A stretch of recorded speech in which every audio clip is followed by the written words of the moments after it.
Media మిత్రులకు నమస్కారం. ఈరోజు మాజీ ఎమ్మెల్యే మా పల్నాడు జిల్లా పార్టీ ప్రెసిడెంట్ అయినటువంటి పిన్నెల్లి రామకృష్ణారెడ్డి గారిని, వారి సోదరులు వెంకటరామిరెడ్డి గారిని ఈరోజు ములాఖత్కి వచ్చి వారిని మీట్ అవ్వడం జరిగింది. వారు బాగోగులు అడిగి తెలుసుకోవడం జరిగింది. వారు లోపల ఎన్ని ఇబ్బందులు ఉన్నా కూడా ధైర్యంగా ఉన్నాను అని చెప్పడం జరిగింది. అక్రమ కేసులో స్వయాన పల్నాడు జిల్లా ఎస్పీ ఆ రోజున జంట హత్యలు జరిగినాయి. అది టీడీపీ వారే వాళ్ళ యొక్క ఆధిపత్య పోరు కోసం ఆ గ్రామంలో జంట హత్యలు చేసుకున్నారని చెప్పి ఎస్పీ గారు స్వయంగా ప్రకటించిన తర్వాత కూడా అక్రమ కేసు కట్టి పిన్నెల్లి సోదరులను ఏ విధంగా ఇబ్బంది పెట్టి జైలు పాలు చేశారు. ఈ రోజుకి 61 రోజైంది. లోపలుంచారు ఈ అక్రమ కేసులో అరెస్ట్ చేసి. విచిత్రం ఏంటంటే పిన్నెల్లి సోదరులకు సంబంధించి బెయిల్ పిటిషన్ వేసుకోవడము, ఇటు పోలీసులు కస్టడీ పిటిషన్ వేయడం, ఇలా వరుసగా 5 సార్లు బెయిల్ని అడ్డుకునేటువంటి ప్రయత్నం మరి కూటమి ప్రభుత్వం ఎంతలా చేస్తుంది అంటే దీన్ని బట్టే మనకు అర్థమవుతా ఉంది. మాకు నమ్మకం ఉంది, పిన్నెల్లి సోదరులు ఎటువంటి తప్పు చేయలేదు. ఇది అక్రమ కేసు, కావాలనే టార్గెట్ చేసి మరి వీళ్ళను ఈ కేసులో పెట్టి ఇబ్బంది పెట్టే ప్రయత్నం చేస్తూ ఉన్నారు. భగవంతుడు ఉన్నాడు, ఖచ్చితంగా వీళ్ళు దీంట్లో క్లీన్ చీట్గా బయటకు వస్తారనే నమ్మకం మాకుంది. మనం చూస్తూ ఉన్నాము ఈ రీసెంట్ టైమ్స్లో వరుసగా ఏ విధంగా మాజీ మంత్రుల మీద రాష్ట్ర వ్యాప్తంగా కూడా దాడి చేస్తున్నారో మనం చూస్తూ ఉన్నాము. అంబటి రాంబాబు గారి మీద సుమారు 8 గంటల పాటు ఇళ్ల మీద దాడి, ఇంటిని ధ్వంసం చేయడము, ఆ తర్వాత ఆఫీస్ మీద నిప్పేయడము, కార్లు తగలబెట్టడము, ఏ విధంగా తన్ని అరెస్టు చేసి స్వయంగా ఎమ్మెల్యేనే సీన్లోకి వచ్చి, ఎమ్మెల్యే భర్త సీన్లోకి వచ్చి, దాడి జరిగే కొన్ని గంటల ముందు కేంద్ర మంత్రి రాంబాబు గారికి సినిమా చూపిస్తామని మాట్లాడినటువంటి వ్యాఖ్యలు రాష్ట్రమంతా కూడా చూశారు. ఏ విధంగా దాడులు చేస్తున్నారు, అధికార పార్టీ దాడులకు ఏ విధంగా ప్రోత్సహిస్తుంది అనేటువంటి విషయాలను కూడా మీరు అందరూ కూడా చూశారు. అలాగే జోగి రమేష్ గారు, ఆయనని వరుసబెట్టి ఇబ్బందులు పెడుతూ వచ్చారు. పెట్రోల్ బాంబుల సంస్కృతి ఎప్పుడు లేదు మన రాష్ట్రంలో, మొదటిసారి చూస్తూ ఉన్నాము. జోగి రమేష్ గారి ఇంటి మీద నిప్పేసి పెట్రోల్ బాంబులేసి ఏ విధంగా వైఎస్ఆర్ కాంగ్రెస్ పార్టీకి సంబంధించినటువంటి ఎక్స్ మినిస్టర్స్ని ఏ విధంగా ఇబ్బంది పెడుతున్నారనేది రాష్ట్రం మొత్తం కూడా చూసింది. అలాగే నా మీద వెంకటేశ్వర స్వామి గుడికి వెళ్ళి పూజలు నిర్వహించి బయటకు వస్తే నా మీద దాడి చేసేటువంటి ప్రయత్నం, కారు మీద దాడి చేసేటువంటి ప్రయత్నం, తిరిగి మళ్ళా గుడికి వచ్చినందుకు నా మీద, మా కార్యకర్తల మీద కేసు కట్టారు. మేము గుడికి వెళ్ళడం చేసిన తప్ప అని అడుగుతా ఉన్నాను. గుడికి వెళ్ళకూడదా? గుడికి వెళ్తే తప్ప? మేము ఇచ్చినటువంటి కేసుని ఇప్పుడు కూడా కేసు కట్టలేదు, పట్టించుకోలేదు. నేను ఒక్కటే చెప్తా ఉన్నా, ఈ చంద్రబాబు నాయుడు గారికి, కూటమి ప్రభుత్వానికి, మీరు రాష్ట్ర వ్యాప్తంగా మీరు 20 నెలల వచ్చిన దగ్గర నుంచి అనేక అక్రమ కేసులు, అరెస్టులు, జైళ్లు, వేధింపులు, దాడులు చేస్తూ ఉన్నారు. మా వైఎస్ఆర్ కాంగ్రెస్ పార్టీ బ్లడ్లోనే భయం అనేది లేదు. మా నాయకుడు వైఎస్ జగన్మోహన్ రెడ్డి గారి బ్లడ్లో కూడా భయం లేదు. వైఎస్ఆర్ కాంగ్రెస్ పార్టీ జెండా పట్టుకునేటువంటి కార్యకర్త బ్లడ్లో కూడా భయం అనేది లేదు. మేము చెప్తా ఉన్నాం, మీరు మమ్మల్ని ఎంత అణచివేసినా, ఎంత అనగదొక్కినా, సముద్ర కెరటాల్లాగా లేసి మళ్ళీ మిమ్మల్ని ఓడించేందుకు వైఎస్ఆర్ కాంగ్రెస్ పార్టీ మరింత బలపడుతూ బలంగా పనిచేస్తుందని చెప్పి ఈ కూటమి ప్రభుత్వాన్ని హెచ్చరిస్తున్నాము. మా నాయకుడు జగన్మోహన్ రెడ్డి గారిని, మా వైఎస్ఆర్ కాంగ్రెస్ పార్టీని గెలిపించుకునేందుకు, గెలిసేదాకా దెబ్బలు పడ్డా, గాయాలైనా, అవమానాలైనా, అక్రమ కేసులు పెట్టినా, జైళ్ల పాలు చేసినా ఎక్కడ కూడా ధైర్యంతో పనిచేస్తాము, ఇంకా ముందుకు సాగుతామని తెలియజేస్తున్నాను. అంతెందుకు, ఇదే నెల్లూరు జిల్లాలో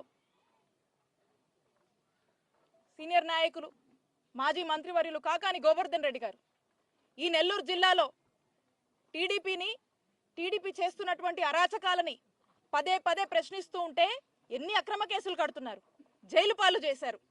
మాట్లాడితే కేసు కడుతున్నారు, ప్రెస్ మీట్ పెడితే కేసు కడుతున్నారు, ప్రెస్ నోట్ ఇస్తే కేసు కడతా ఉన్నారు. వరుసగా చూస్తా ఉన్నాము ఎఫ్ఐఆర్ల మీద ఎఫ్ఐఆర్. నాకు తెలిసి పోలీసులకు కూడా తెలియదు ఎన్ని ఎఫ్ఐఆర్లు ఉన్నాయో, ఆ కాకానన్నకు కూడా అర్థం కావట్లేదు ఎన్ని ఎఫ్ఐఆర్లు అవుతున్నాయో. అలా ఉంది పరిస్థితి. అంటే దీన్ని బట్టి అర్థం చేసుకోండి, ఈ రెడ్ బుక్ పేరుతో ఈ రెడ్ బుక్ రాజ్యాంగం అమలు చేసే దాంట్లో పోలీసులు ఏ విధంగా వైఎస్ఆర్ కాంగ్రెస్ పార్టీ నాయకుల్ని కార్యకర్తల్ని ఎలా వేధిస్తున్నారో అర్థమవుతా ఉంది. అసలు ఈ కూటమి ప్రభుత్వం ఏమంటొచ్చిందో వచ్చిన దగ్గర నుంచి వైఎస్ఆర్ కాంగ్రెస్ పార్టీ వాళ్ళంటే నాయకులు, కార్యకర్తలు, మాజీ ఎమ్మెల్యేలు, మాజీ మినిస్టర్స్, ఈరోజున జర్నలిస్టులు కావచ్చు, అసలు మాట్లాడితే తప్పంటున్నారు. ఆయన కొమ్మినేని గారిని మనం చూసాము, మీడియాలో నవ్వితే కేసు కట్టి అరెస్ట్ చేశారు, నవ్వితే తప్పంట. అసలు ఎవరిని వదిలారు?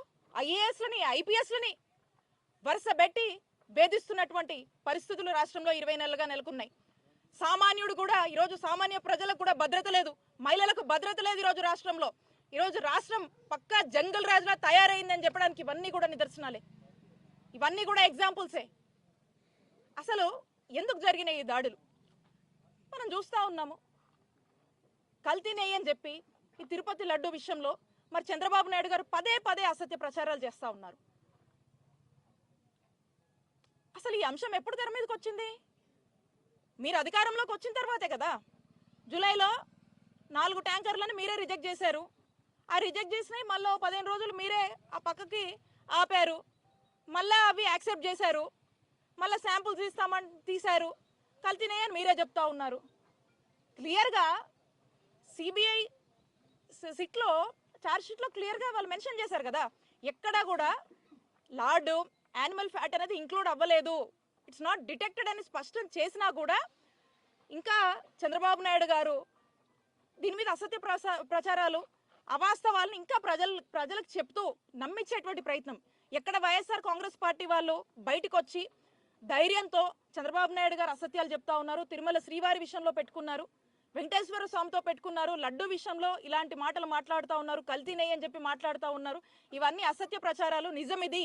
సిబిఐ సిట్టే క్లియర్గా చెప్పింది, ఎక్కడ కూడా యానిమల్ జంతు కొవ్వు అనేది కలవలేదు, ఇవన్నీ అవాస్తవం అని చెప్పి సిబిఐ సిట్లోనే రిపోర్ట్ చెప్తే చంద్రబాబు నాయుడు గారు ఇక వైసీపీ వాళ్ళు గుళ్ళకెళ్తే ఈ విధమైనటువంటి డైవర్షన్ పాలిటిక్స్ లో భాగంగా దాడులకు ఏ విధంగా కూడా మరి ప్రోత్సహిస్తున్నారో మనం చూస్తూ ఉన్నాము. కాబట్టి నేను అడుగుతా ఉన్నా చంద్రబాబు నాయుడు గారిని, మనకు స్పష్టం అవుతుంది కూడా ఏదంటే చంద్రబాబు నాయుడు గారికి సుప్రీం కోర్టు కన్నా మించి ఆయనే సుప్రీం అనుకొని ఈరోజు ఆ సిట్ అక్కడ నుంచి ఇచ్చినటువంటి రిపోర్ట్ని కూడా వీళ్ళు సాటిస్ఫై అవ్వక మళ్ళీ ఏదో కమిటీ ఫామ్ చేస్తాము, అవి ఫామ్ చేస్తాము అని మాట్లాడుతూ ఉన్నారు. మళ్ళీ మొన్నెక్కడో మాట్లాడుతూ ఉన్నారు, ఏదో కెమికల్స్ అని మాట్లాడుతూ ఉన్నారు. ఏం మాట్లాడుతున్నారు అసలుకి? చంద్రబాబు నాయుడు గారు ఇంకా కూడా ప్రజలేం పిచ్చోళ్ళు కాదు, ఇది ప్రజలు భక్తుల యొక్క మనోభావాలకు సంబంధించినటువంటి అంశం, చాలా పవిత్రమైనటువంటి అంశం. దీన్ని తాను సొంత రాజకీయ ప్రయోజనాలకు వాడుకొని మరి ఏ విధంగా ఇప్పుడు కూడా అవాస్తవ ప్రచారాలు చేస్తా ఉన్నారు. ఇప్పటికైనా మానుకోవాలి, ప్రజల్ని క్షమాపణ కోరాలి చంద్రబాబు నాయుడు గారు. ఇవన్నీ చూస్తూ ఉంటే చంద్రబాబు నాయుడు గారు కావాల్సింది సిబిఐ రిపోర్ట్ కాదు, సిబిఎన్ రిపోర్ట్. ఈ సిబిఎన్ రిపోర్ట్ కావాలి కాబట్టే ఏదో కమిటీలు అంటున్నాడు, ఇంకోటి అంటున్నాడు. సుప్రీంకోర్టు వేసినటువంటి కమిటీ ఇచ్చిన దాన్ని కూడా సాటిస్ఫై అవ్వకుండా ఇంకేందేందో మాట్లాడుతూ ఉన్నారు. అంటే దీన్ని బట్టి అర్థమవుతా ఉంది వీళ్ళు స్పష్టంగా మెడికల్ కాలేజ్ విషయంలో, వాటి ప్రైవేటైజేషన్ విషయంలో జనంలో డిఫేమ్ అయ్యారు. ఇప్పుడు రెండోసారి వీళ్ళు తెరకు తీసినట్టు మొదటి నుంచి కూడా డ్రైవ్ చేస్తున్నటువంటి అంశం ఈ తిరుపతి లడ్డు అంశంలో కూడా డిఫేమ్ అయ్యారు. ఇవి కప్పిపుచ్చుకోవడానికి ఇంకా ప్రజల్ని నమ్మించే ప్రయత్నం, వైఎస్ఆర్ కాంగ్రెస్ పార్టీకి ఆపాదించేటువంటి ప్రయత్నం, ప్రజల్ని ఇంకా కూడా అభూత కల్పన ఏదో మాటల్లో అసత్య ప్రచారాల్లోనే వాళ్ళ నుంచి వైఎస్ఆర్ కాంగ్రెస్ పార్టీ గురించి ఇంకోలాగా అనుకోవాలి అని చంద్రబాబు నాయుడు గారు చేస్తున్నటువంటి కుతంత్రాలుగా మనం చూడాల్సినటువంటి అవసరం ఉంది. కాబట్టి ఒకటే చెప్తా ఉన్నాము, చంద్రబాబు నాయుడు గారు ఎన్ని కుట్రలు చేసినా, ఎన్ని అవాస్తవాలు చెప్పినా, ఎన్ని అసత్యాలు చెప్పినా ఆ దేవుడు ఉన్నాడు, మాకు నమ్మకం ఉంది. ఇప్పటికే క్లియర్గా మరి సిబిఐ సిట్లో పేర్కొంది, నిజమేంటో ప్రజలందరూ కూడా చూస్తున్నారు. దీంట్లో మాకు ఎటువంటి సంబంధం లేకపోయినా కూడా ఈరోజు వైఎస్ఆర్ కాంగ్రెస్ పార్టీకి ఈ అప్రతిష్ట అనేది మూటగట్టేటువంటి ప్రయత్నం చేస్తూ ఉన్నారు. కాబట్టి ఆ దేవుడు ఉన్నాడనేటువంటి నమ్మకం ఉంది. వాస్తవాలన్నీ ప్రజలు చూస్తున్నారు. ఇప్పటికే కూడా పెద్ద ఎత్తున కూడా చంద్రబాబు నాయుడు గారు కూటమి ప్రభుత్వం మీద వ్యతిరేకత అనేది వచ్చింది. ప్రజల్ని గ్రౌండ్లోకి వచ్చి ప్రజల్ని అడిగితే చెప్తారు. కాబట్టి మేమంతా చెప్తా ఉన్నాము, వైఎస్ఆర్ కాంగ్రెస్ పార్టీ మీరు ఎన్ని ఇబ్బందులు పెట్టినా, దాడులు చేసినా, ఎంతమంది వైఎస్ఆర్ కాంగ్రెస్ పార్టీ కోసం ఈరోజు నిలబడి పనిచేసేటువంటి ప్రతి కార్యకర్తని ఈరోజు హింసిస్తున్నారు. ఇవన్నీ కూడా గుణపాఠాల్లాగా మిగిలిపోతున్నాయి మీకు ఫ్యూచర్లో అని తెలియజేసుకుంటున్నాను.